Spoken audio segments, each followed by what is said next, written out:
Let's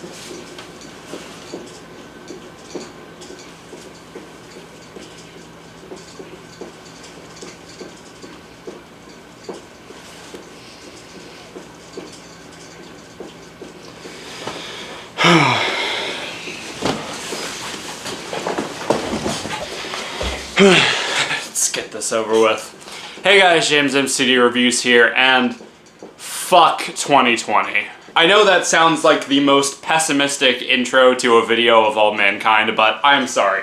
2020 has hands down been the worst year that I have been alive for. Everything this year that could possibly go wrong has gone wrong, and I am so grateful that at the time I'm recording this, we are just 5 days away from finally being able to kiss this god-awful year goodbye and spit in its fucking disgusting, shriveled up mouth.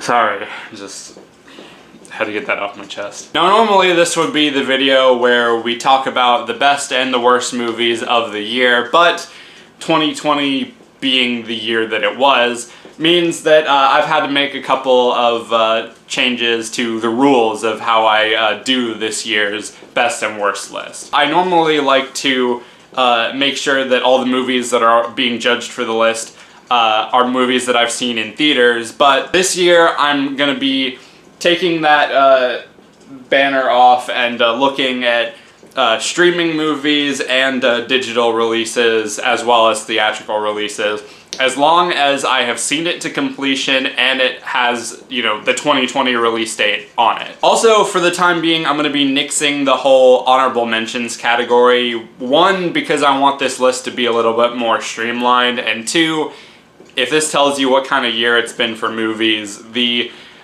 bad to good ratio of honorable mentions is very unfair and not evenly balanced. All of the previous rules still apply. This is still my list and my own personal opinion. I highly encourage you guys to leave your list down in the comments. Let me know what were some of your favorites and least favorites of this year. We've got a lot of stuff to get through, so we might as well just start off now with no honorable mentions to get through. Let's get started with number 10.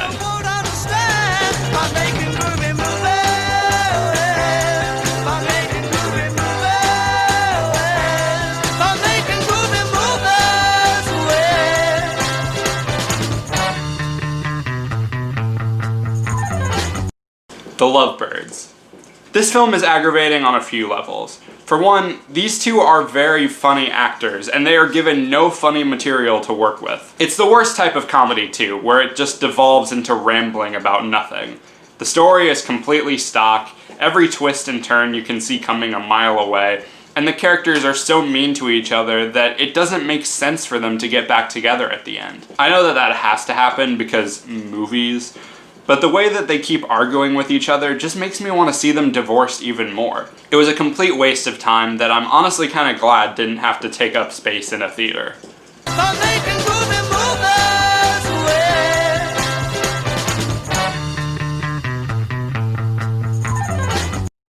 The rhythm section. Okay, so here's the pitch, and hear me out. What if John Wick was boring? Wait guys, don't leave. I'm not even kidding. This is one of the dullest action movies I have ever seen. In fact, I don't even think I can remember any of the scenes. If that doesn't tell you anything, then I don't know what will.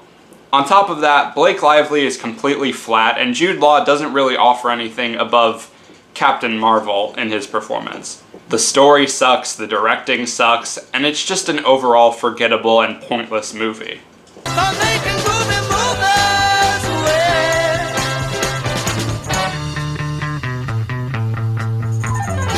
Brahms, The Boy 2. Okay, so can we just put the whole demon-possessed doll thing to rest for a while, because it's not getting any less stupid.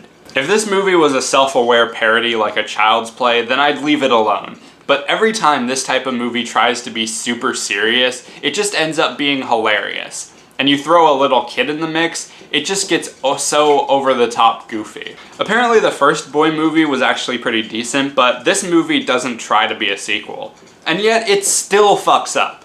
The story is cliche, the acting sucks, it's not scary, and it's just stupid. If you didn't get anything out of Annabelle, then you probably won't get anything out of this.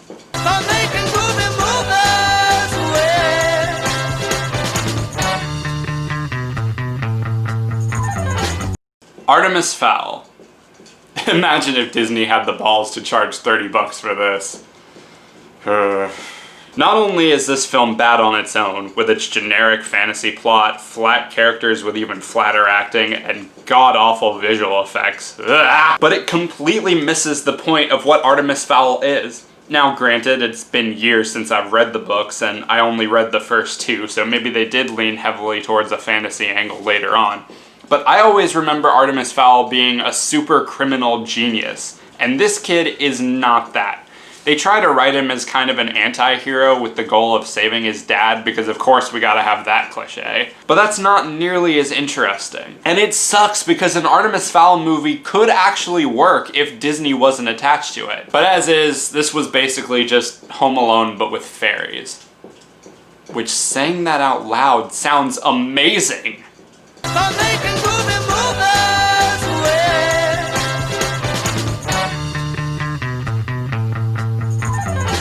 The Empty Man.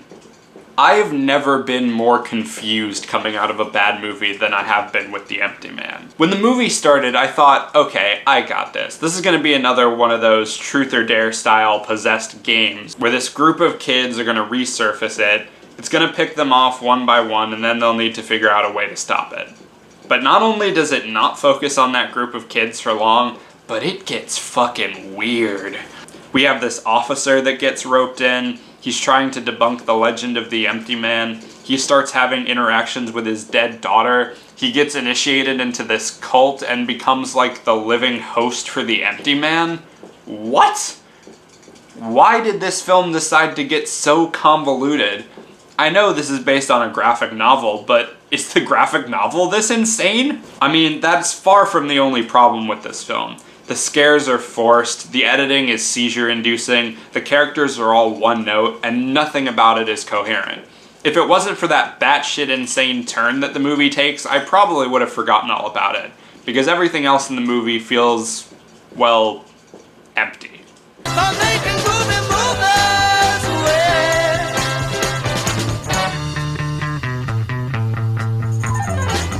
Downhill. Man, who would have thought watching a movie about a family going on vacation would be as boring as a family telling you about their vacation? This is an hour-and-a-half movie that feels like fucking 7. Endgame didn't feel this long. So much of this movie is the family going from place to place that you might as well be watching Vacation Slides. The movie is listed as a comedy, but there are no funny moments. Which sucks because, again, Will Ferrell and Julia Louis-Dreyfus are funny actors and they're giving nothing to work with. Also, just like Lovebirds, these characters are so unlikable and so mean to each other that by the end, when they begrudgingly get back together, it just doesn't feel right. These two don't deserve a fresh start. The cinematography is boring, the story is boring, it's just a boring movie.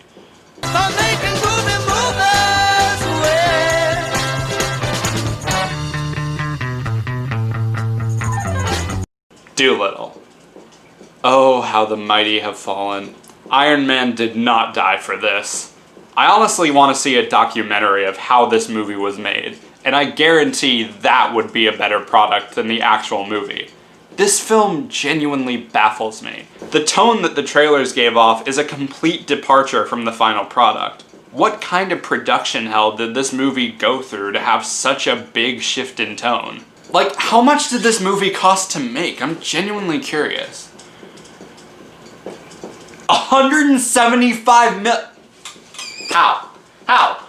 Where did that money go? The CGI looks awful, the writing is on par with the Emoji Movie, the acting from everyone involved is insultingly phoned in, and the story makes the Eddie Murphy films look like high art. I have a feeling this is going to be at the top of a lot of people's lists this year, and don't get me wrong, it's still really bad, but amazingly, there are 3 movies this year that were far, far worse.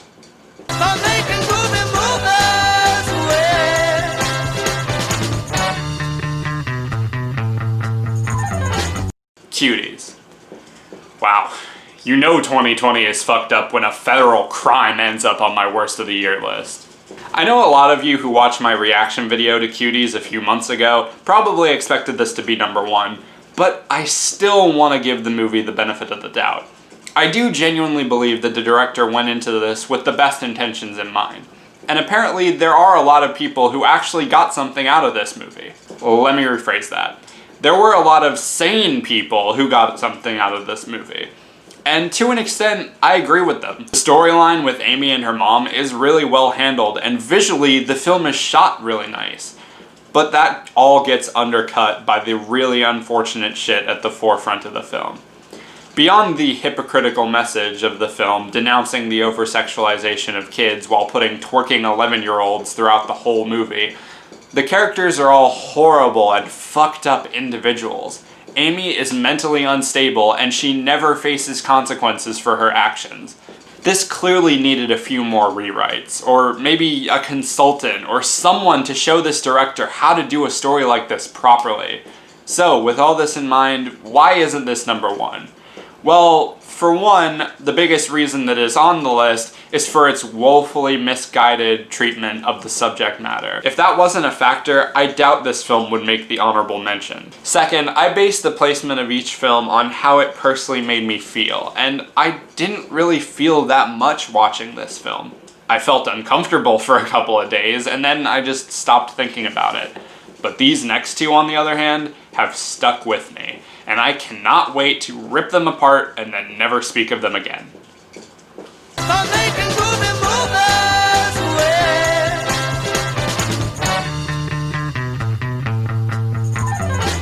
My Brother's Crossing. I don't remember if I told this story in my ketchup review, but long story short, I blame God for me having seen this movie. So one day I was going for a walk, and then it started to rain right as I was outside of an AMC theater. I went inside to wait out the weather, and just out of curiosity, I went onto Fandango to check the show times. And wouldn't you know it, the only thing playing at the time was this piece of shit. Now, I've seen reviews for these types of movies and people going on and on about how terrible they are, but I figure, you know, as a way to kill an hour and a half, I mean, how bad could it possibly be? If I had only known. Firstly, the film has enough conflict for about 30 minutes, and yet they stretch this thing out to over an hour. The conflict itself isn't all that much of a conflict because of how quickly and easily it's solved, leaving me to wonder what the hell was even the point. Everything the movie preaches feels so disingenuous and cynical, which is furthered by how heavily the message is hammered down your throat. The presentation gives The Asylum a run for its money, which makes sense because this whole movie feels like a knockoff. Normally I try to steer clear of religious films because they're all basically the same, and this film reaffirms that mindset. It's bad. It's really, really bad. The only question is, what could possibly be worse? Well...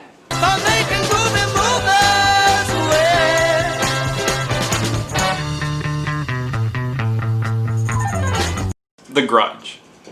Now I know some of you are probably sitting there thinking, how?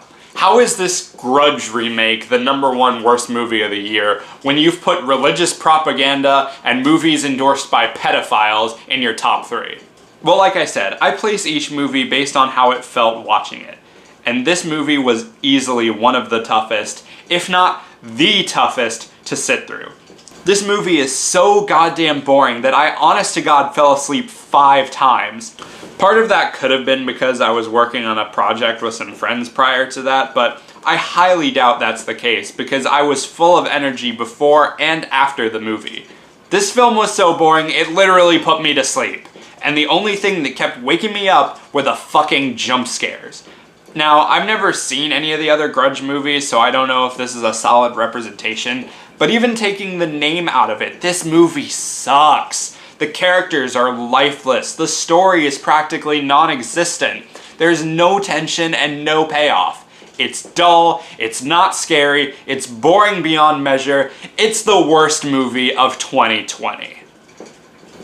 And there you go, those were 10 of the worst movies that came out during one of the worst years. Let me know what you think. Were there any that I missed, anything that should have been on the list but wasn't? Let me know all that stuff down in the comments. I'll be back in a couple of days with my best of the year list, and then we can finally move on to 2021. We're almost there, guys, just hang in there, we're nearly there, we're nearly close. But until then, be sure to like, subscribe, ring the notification bell so you can stay up to date on when I'm posting. Follow me on all my social medias, subscribe to my main channel, all that stuff will be in the description. Thank you guys for watching. I'm gonna go edit this video and then fall asleep while crying. I'll see you later.